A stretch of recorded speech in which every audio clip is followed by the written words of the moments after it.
My name's Caroline Wynne and I'm from Shrinking Thinking, and recently I've been looking at a few articles online to share with our Shrinking Thinking clients, both on our website and on our Facebook page.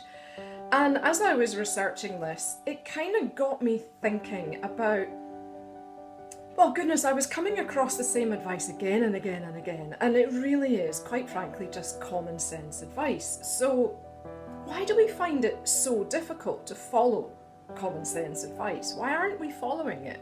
Why is it so difficult to swallow? So I was looking at the definition of common sense, which is that we are essentially applying practical knowledge and experience and judgment to help us to make decisions to live reasonably and safely. So it really isn't rocket science. It's just because it's obvious and simple doesn't mean that it's wrong, does it? But the thing is, quite frankly, most of us don't really like common sense. We know it's right. We can feel it. Our head's telling us that. Our gut reaction is saying, come on, you know this, you know this. But we just don't want to do it, do we? It's kind of boring a lot of the time. And we want a bit more fun. Do you know what? Cakes and treats are just oh so tasty and we want them. Exercise is hard work, quite frankly. So it's really, really easy to ignore this common sense advice and just put it off for another day and keep our heads in the sand for another day.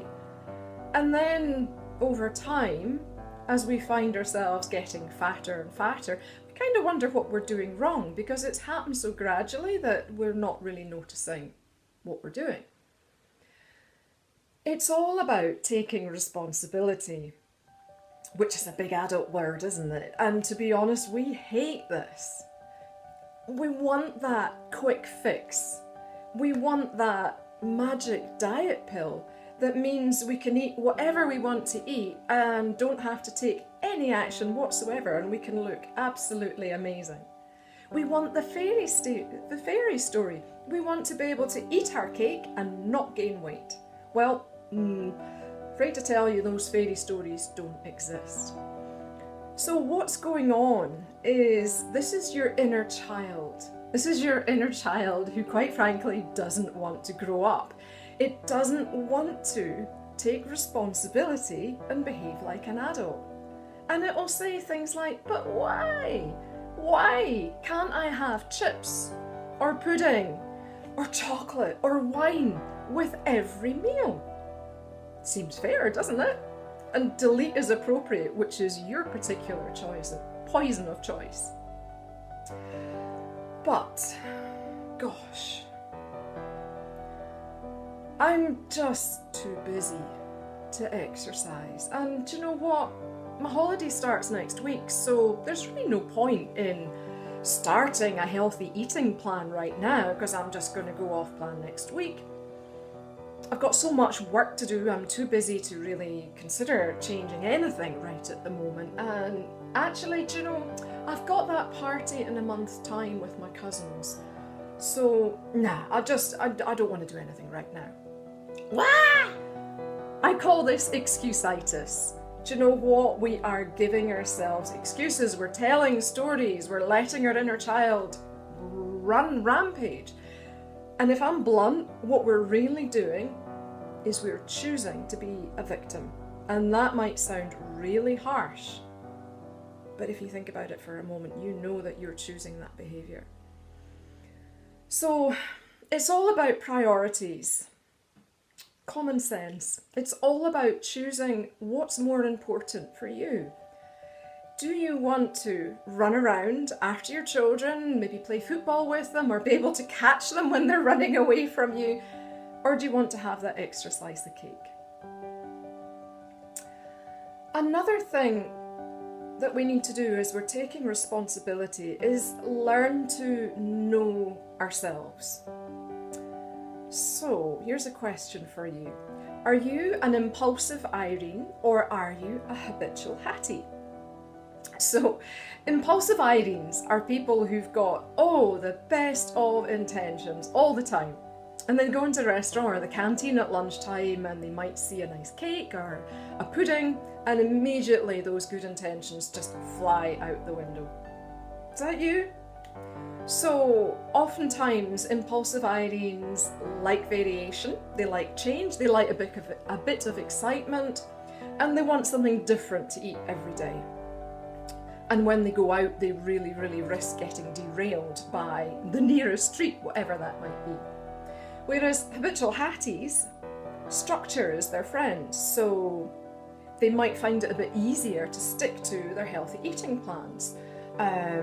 Maybe they're okay with eating the same breakfast or same lunch every day, so they find it easier to plan. So again, the common sense advice here is get to know you, get to know yourself, so that you can plan the meals and your success and structure everything accordingly to suit you in advance.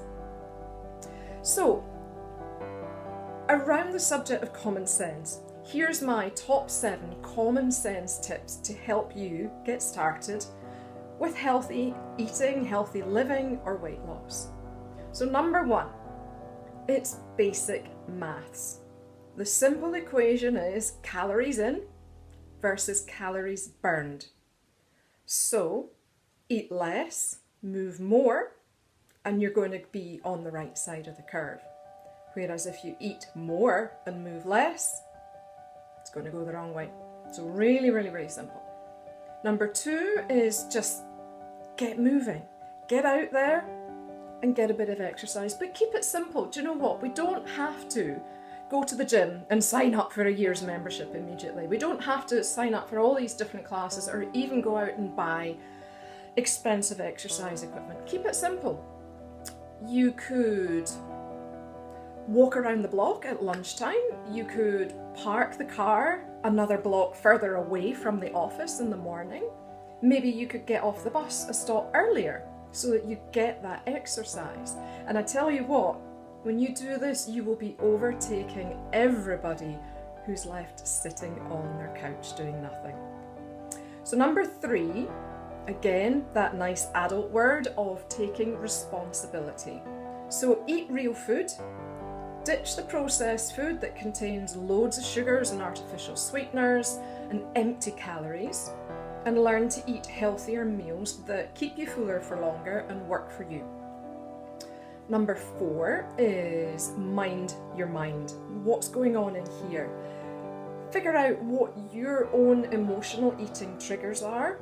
Learn how to ditch negative emotions and habits and ditch the mindless eating. Number 5, stop procrastinating.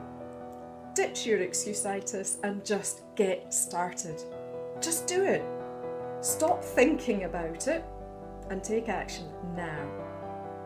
Number 6, take baby steps. What's the one thing you could do today, this week, or daily that's going to make the difference for you to get you started and on the road to success? And then number 7, rinse and repeat, rinse and repeat, rinse and repeat. It's like washing your hair or brushing your teeth. Make it that automatic habit where it's easy. But you know all of this, don't you? Because it is common sense. That's the simple thing about it. So thank you for watching. My name's Caroline Wynne from Shrinking Thinking, and my absolute passion is helping you to shrink your thinking around exercise, diet, weight, and healthy living. Thank you.